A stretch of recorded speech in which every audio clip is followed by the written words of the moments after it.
Hoy mismo. Por PAB 550. Hoy mismo. A las 7:34 regresamos a Hoy Mismo y ya tenemos en línea telefónica a la licenciada Amarilis Pagán Jiménez. Licenciada, buenos días, bienvenida a PAB. Muy buenos días, Alfonso. Un saludo para ti y para todas las personas que nos escuchan. Muchas gracias. Hay gente que plantea que Francisco Domenech es el niño símbolo de la corrupción, pero usted plantea, usted sostiene de que va mucho más allá que Francisco Domenech y que es peligroso enfocarnos solamente en él. Exacto, esa es mi postura, tienes toda la razón. Mira, yo creo que cuando hablamos de Francisco Domenech hay que hacer una pausa y mirar las elecciones del 2024. ¿Por qué? Porque nos han dado tanto golpe todos los días que una tiene la tendencia a enfocarse en el golpe de hoy y la mayor parte de la gente en este momento lo que está discutiendo es que no hay agua, que eso es importantísimo discutirlo, no estoy diciendo que no. El revolú que hay con Domenech, la salida del secretario del Departamento de Desarrollo Económico, las vistas públicas en las que participó la gobernadora, las vistas, y está bien, todo eso hay que mirarlo, pero siempre el contexto es importante y la trayectoria histórica de los eventos también. Cuando miramos las elecciones del 2024, es inevitable mirar la presencia del Super PAC Democracia es Prosperidad. Y digo que es inevitable porque esa gente invirtió millones de dólares y logró que 23 de los 33 candidatos que ellos apoyaron en esas elecciones ganaran los puestos electivos por los cuales estaban compitiendo. Eso es un porcentaje alto. Ahí hay candidatos o hay legisladores de 3 partidos políticos, del Partido Nuevo Progresista, del Partido Popular Democrático y de Proyecto Dignidad, Joan Rodríguez Bebe, que sabemos que ya no es de Proyecto Dignidad, que ahora es una senadora independiente. Y cuando vemos también lo que decía Democracia es Prosperidad durante el periodo eleccionario, una tiene que preguntarse entonces para quién están trabajando estos 23 legisladores y legisladoras que lograron ganar elecciones con el apoyo del Super PAC. Pues mira, hay una cita que es bien importante de esta temporada eleccionaria, atribuible al Super PAC. Está en los medios de comunicación, la pueden buscar. Ellos decían en ese momento: los votantes deben rechazar candidatos que se enfocan en repartir lo que no hemos producido y que constantemente desprecian a los empresarios que arriesgan e invierten su capital para crear empleos y riqueza. Esa era la línea central de ese Super PAC en las elecciones de 2024. Que esa gente, benditos, están sacrificados, son los que generan la riqueza del país. Pero en un programa anterior hablamos del Producto Interno Bruto de Puerto Rico. Uh-huh. Y una de las cosas que yo dije es que según el Fondo Monetario Internacional, ese Producto Interno Bruto es de 129,000 millones. Alfonso, ¿cuántos millones tú tienes en tu cuenta de esos 129,000? Ninguno. Yo tampoco. Y pregunto a las personas que nos están escuchando cuántos tienen un milloncito de esos 129,000 millones en sus cuentas bancarias. Es más, si no los tienen en las cuentas bancarias, ¿cuántos de esos millones tienen en capital acumulado? Una casa, una finca, algún tipo de bien mueble o inmueble, que podamos decir, mira, pues la riqueza del país está distribuida.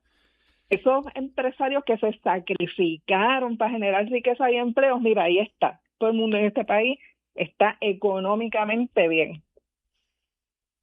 Y esa realidad choca con el hecho de que en Puerto Rico hay familias que viven con 22 pesos al día, que si les cancelan la tarjeta de salud, se mueren antes de llegar a un hospital porque no tienen plan médico y saben que no van a poder pagar la factura del hospital. Que si le paralizan la tarjeta del PAN, saben que no tienen comida en su plato el mes que viene. Que si cierran la escuela de sus niños y niñas, o es una porquería de escuela, como algunas que hay en este país por mala administración del Departamento de Educación, no tienen dinero para pagar un colegio privado. Que, ojo, no debe ser la aspiración mandar niños a colegios privados, la aspiración debe ser que las escuelas sean buenas. Y entonces esta gente se preocupa porque hay grupos que ellos denominaban anticapitalistas que a lo que aspiraban era a sistema de salud universal, a techo seguro, a protecciones ambientales, a medidas de equidad económica. Y lo menciono porque cuando miramos todo lo que se está discutiendo en torno al Departamento de Desarrollo Económico y a Domenech, lo que estamos viendo son las consecuencias de que nuestras elecciones estén intervenidas por capital privado que logra que candidatos y candidatas apoyados por ellos lleguen a puestos electivos. Ahí es donde entonces uno empieza a entender por qué hay corrupción dentro del gobierno, porque la corrupción en el gobierno no es que Domenech se haga millonario nada más, es todos los otros empresarios que están alrededor, velando las subastas, velando las convocatorias e influyendo indebidamente para conseguir contratos con el gobierno.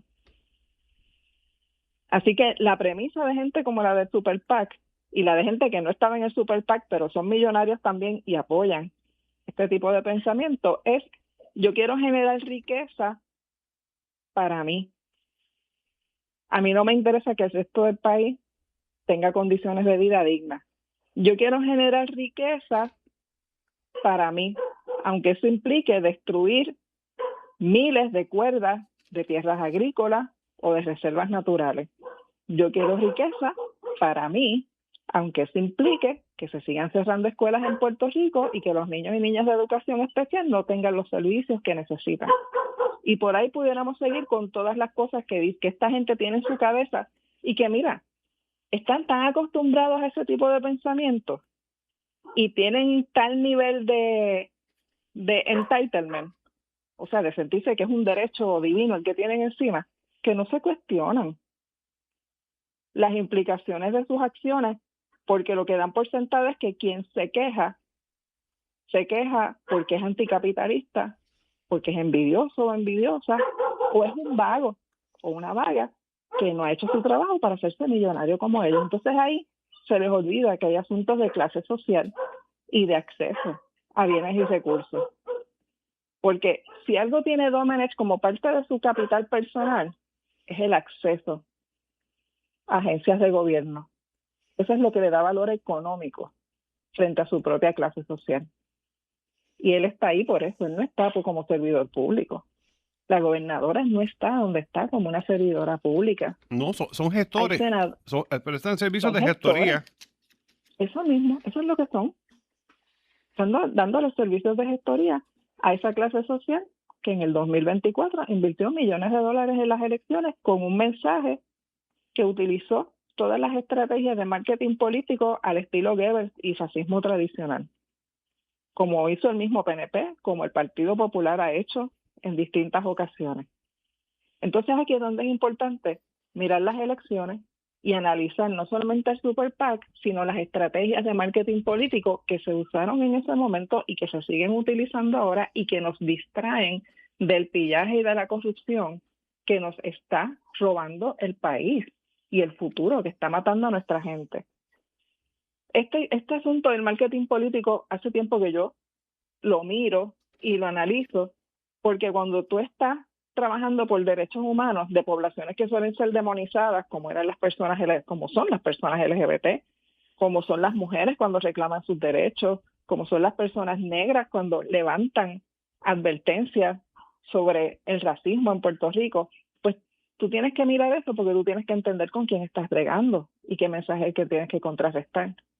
Y lo que hizo el Super PAC y lo que está haciendo ahora mismo el gobierno de Puerto Rico cuando se tratan todos estos temas, es utilizar 4 estrategias principales. Una de ellas es utilizar el miedo, porque el miedo, y esto lo hemos discutido en programas anteriores, es una herramienta poderosísima de control social. Si la gente teme que va a pasar hambre, aunque le esté pasando ya porque están ciegos, ¿verdad? Pero si la gente teme que va a pasar hambre, que se va a quedar sin techo, que va a venir una ola de gente LGBT y van a pervertir a todos los niños y niñas del país, si la gente piensa que las feministas vamos a destruir las familias, todos esos miedos que se promueven y se siembran, distraen a la gente de las discusiones importantes. Y esa es una estrategia de marketing político que además utiliza las falsas esperanzas. Miremos a Donald Trump. Donald Trump es un experto en la generación de miedo y la creación de falsas esperanzas, ¿verdad? Make America Great Again. Vamos a hacer América grande de nuevo.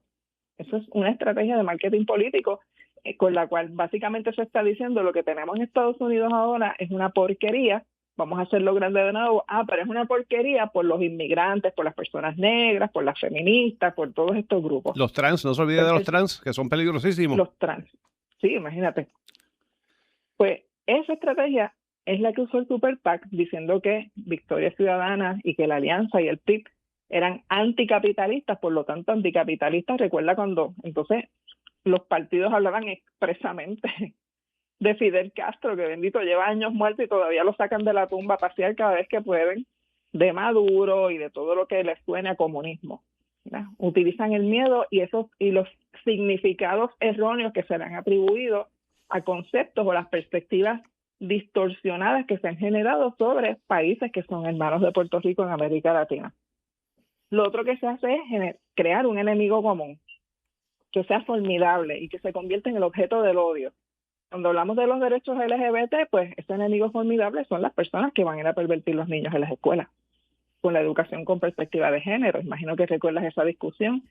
Pues cuando hablamos de los asuntos económicos, el enemigo formidable es que todo lo que suena comunista. Entonces lo que hacen es que le ponen el sello de comunista a todo. Entonces es comunista pedir servicios de salud, es comunista pedir escuelas públicas de calidad, es comunista pedir que haya techo seguro para todas las familias en nuestro país, es comunista decir que los 129,000 millones de dólares que generan las manos boricuas deberían estar mejor distribuidos entre todas esas manos y no en las manos de 20 tipos blancos y acomodados de clase alta que controlan la economía de este país. La otra estrategia que utilizan es la de los caudillos. Se seleccionan caudillos. ¿Quiénes son los caudillos en Puerto Rico ahora mismo? Y no contemos a Eliezer Molina porque ese es harina de otro costal. Eso hay que mirarlo en otro contexto fuera de esta discusión. Caudillo. Jennifer González Marquebien sigue ocupando una figura así. Yo lo sé porque en la calle yo oigo a la gente hablando de ella. Todavía creen que ella puede hacer algo por el país. Caudillo. Tomás Rivera Chatz, que es el antagonista de Jennifer González en este momento, apoyado por el Super PAC, con un discurso definitivamente de odio a todo lo que suene anticapitalismo, pero que ha asumido un liderazgo activo y antagónico frente a la gobernadora y que ha aprovechado muy bien todo lo que ha ocurrido con Domenech y en otras instancias con otras funcionarias de la administración de Jennifer González. ¿Otros caudillos tenemos en este país en este momento?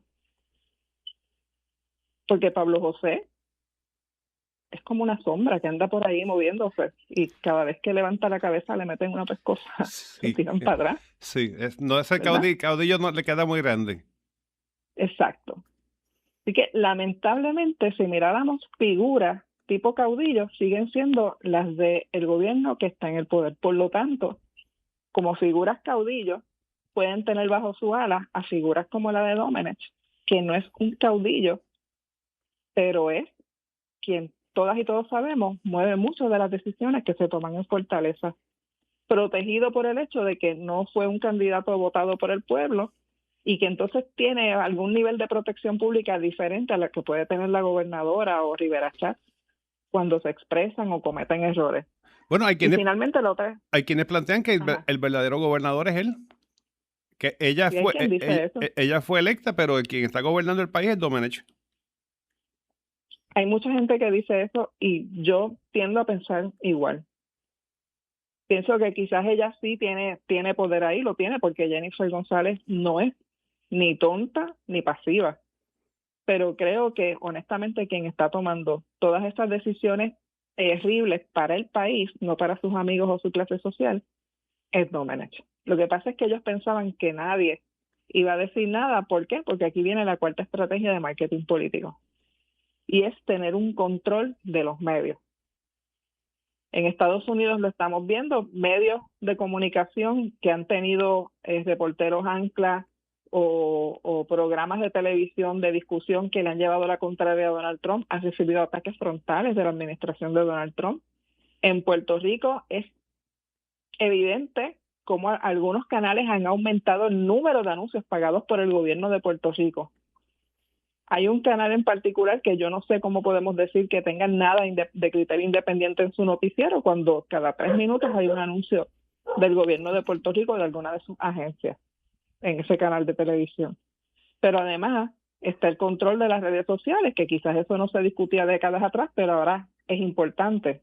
Y cuando miramos la historia del Super PAC y de otros candidatos y candidatas, vemos que una buena inversión en redes sociales permite que el algoritmo te abrace, porque además estamos hablando de todos estos señores feudales de la tecnología, que son también de derecha, que fomentan algoritmos, y entonces el mensaje que más ve la gente es un mensaje que refuerza todos estos patrones de pensamiento que son clasistas y que son a la misma vez enajenantes, para que la gente no sepa lo que está pasando realmente y por lo tanto no pueda tomar decisiones sabias.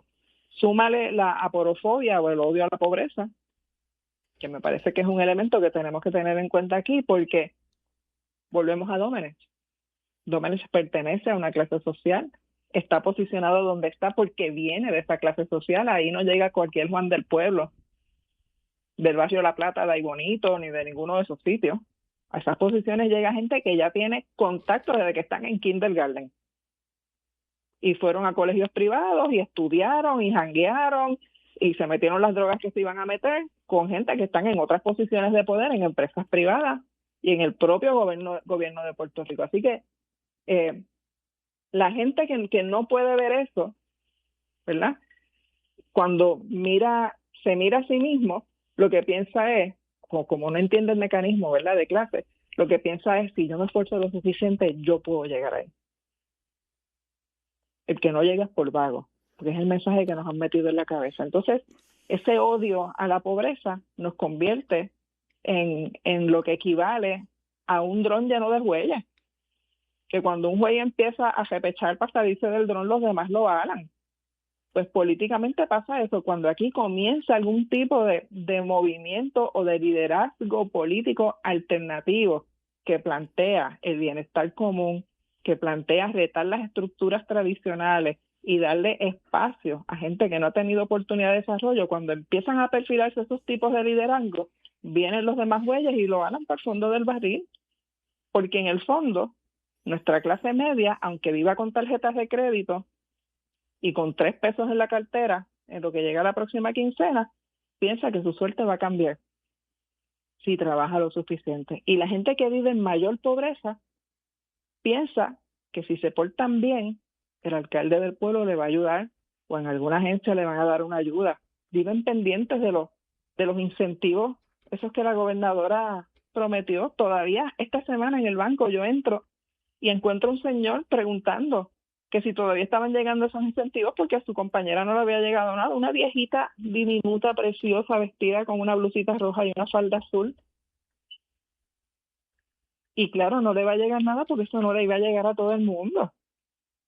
Pero la gente lo que escuchó fue dinero, la gobernadora. Entonces, como viven anclados a esa esperanza, sienten que no tienen que luchar porque además lograron con todas estas estrategias de marketing, con todo el terror y con toda la presión que se vive cuando tú vives en pobreza, que la gente piense, esto no va a cambiar. Así que yo tomo decisiones individuales y me salvo como puedo hasta que me toque morirme. Así que Domenech es una broma muy cruel para nuestro país, y toda esa discusión es tan importante como la discusión sobre los otros temas que mencioné al principio, pero creo que tenemos que ir un poco más allá, a una discusión donde podamos levantar ese manto que han puesto sobre lo que es el Puerto Rico real y mirar lo que hay debajo, que son todas esas interacciones de poder, política, económica, que no toman en cuenta a Juan o Juana del pueblo, que tiene que levantarse todos los días a trabajar o a resolver cómo va a sobrevivir la semana. Estaba pensando en una canción que se popularizó en los 80, que hablaba de sigue esperando un aumento, trabaja que trabaja. Y acababa la canción que la persona fallecía y el aumento nunca había llegado. No sé. Pero bueno, lo que usted dice es una fraternidad. Y lo triste es que esta clase social se dio cuenta de que uno de ellos no podía llegar a la gobernación y buscaron a esta señora para que lo llevara. Y de alguna manera ella se siente parte de esa clase social de la que no es. Hablando de la gobernadora. Ujú, ujú. Y que hace papelón sobre papelón. Fíjate, en el vídeo que vi de las vistas congresionales, yo la vi desencajada. No sé si fue mi Sí, imaginación, pero no, creo que yo la vi, su inglés se había deteriorado bastante, pero yo la había escuchado anteriormente con un inglés, pero que yo creo que esa pregunta que le hicieron de, de, de Sebastián Negrón, ella como que no la esperaba. De hecho, mi impresión era que ella no estaba preparada para la vista pública, que ella pensaba que estaba allí con Rubén Sánchez y que podía decir cualquier cosa y que pues que no tenía repercusiones. Y, porque lo que pasa es que como hasta ahora no ha tenido repercusiones, es como cuando te estás criando un niño o una niña. Si según van haciendo las cosas no hay ningún tipo de consecuencias para sus acciones, llega un punto en que creen que pueden hacer lo que sea y alguien le va a pasar la mano o le va a resolver o le va a rescatar. Y yo creo que la gobernadora de Puerto Rico lamentablemente está operando bajo la idea de que haga lo que haga, ella va a ser como los gatos, siempre va a caer de pie. bueno, Porque le ha salido sí, hasta ahora, le ha sí, ella ella sigue con la narrativa de que ella siempre ha ganado. Pero Exacto. eso decía un señor Corso, que un día como hoy, en 1815, perdió la batalla de Waterloo. Porque a fin de cuentas, aquí a cada lechón le llega su Navidad, pero a cada cual le llega su Waterloo también de vez en cuando. Así es. Igual que, mira, Alfonso, ya yo escucho gente hablando, no, el verano del 2026. Mira, yo de verdad no quiero escuchar de veranos del 2026 porque el verano del 2019 fue un fracaso y a la gente eso no le va a gustar. Yo en aquel momento me ilusioné cuando vi el movimiento. Ahora, cuando yo vi que no había forma de lograr poner en fortaleza a una persona que valiera la pena y que la que iba era Wanda Vázquez, ahí a mí se me quitó toda esperanza y toda alegría por el verano del 19, porque teníamos una barrera constitucional que con un movimiento de pueblo hubiéramos logrado superar, pero la gente rápido se achantó. Y yo y otras personas advirtiendo, Wanda Vázquez es peor que Ricardo Rosselló, Wanda Vázquez es un Romero Barceló, no puede estar en Fortaleza, es peligroso para el país, y la gente diciéndonos, porque a mí me lo decían expresamente, ay, no seas así, dale una oportunidad, mira, la gente está cansada de las protestas del 2019, pero es que no nos podíamos cansar.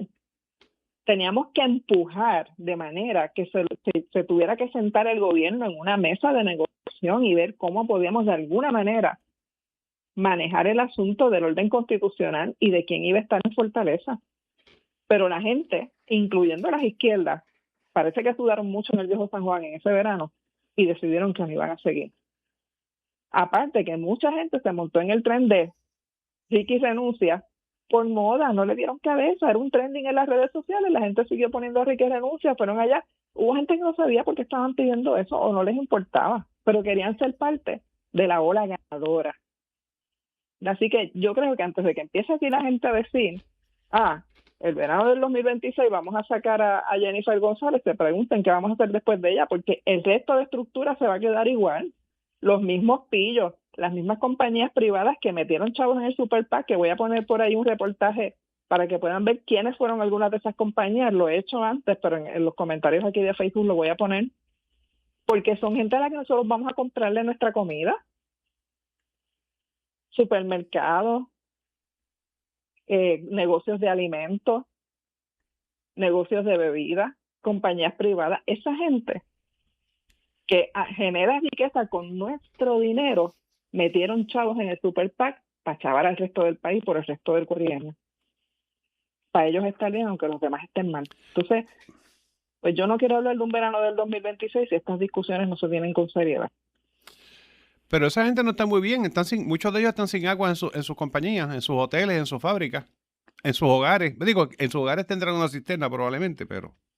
Esa gente tiene cisterna en sus hogares. Claro que sí, esa gente no vive sin agua. Esa gente no padeció cuando el huracán María, Alfonso. Los que no se quedaron en las casas se fueron a hoteles donde había luz y había cisternas a pesar del paso del huracán. Y los que no se montaron en un avión y se fueron a pasar el tiempito afuera en lo que la cosa mejoraba acá. Esa gente no padece como nosotros. Deberíamos hacerle la invasión de los pobres en los hoteles y en esos sitios, porque créeme que los hoteles deben tener cisternas. De hecho, aquí no estamos, una persona que nos escucha nos informó, ¿verdad?, de que él tiene un camión de acarreo de agua, ¿no?, para llevar cisterna, y que ellos le facturaban al hotel o a la fábrica o al lugar, al restaurante. Pero nos quedamos aquí pensando que quién pagaba esa agua.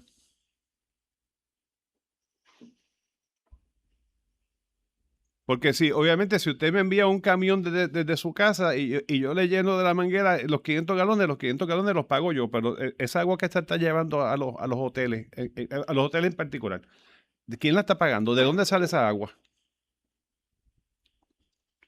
Esa agua tiene que salir del propio gobierno de Puerto Rico, ¿Que la está regalando? porque acuérdate que el problema, a saber si le están regalando, Alfonso, eso es una buena pregunta, a saber si le están regalando, porque acuérdate, es para que la economía siga evolucionando, porque no se puede paralizar la economía. Lo que es que Porque acuérdate que aquí lo que está dañado son los tubos. sí. Así que las fuentes originales de agua, que no se puede distribuir por todas las averías, existen y tienen agua. Quizás el camión lo pague el hotel, pero el agua probablemente está saliendo gratuita. Bueno, pues entonces la pagamos usted y yo, y los que nos están escuchando. Claro. De la misma manera que el dinero que está usando el hotel para pagar eso es dinero producido por las manos santas de la gente que trabaja en los hoteles, que son los que generan la riqueza del hotel. Sí. Porque el hotel no funciona nada con los huéspedes si no tiene empleados. Licenciada, muchísimas gracias. Que tenga un bonito día. Igual para ti, Alfonso. Un abrazo. Escuchaban a la licenciada Amarilis Pagán Jiménez en el acostumbrado diálogo de los jueves.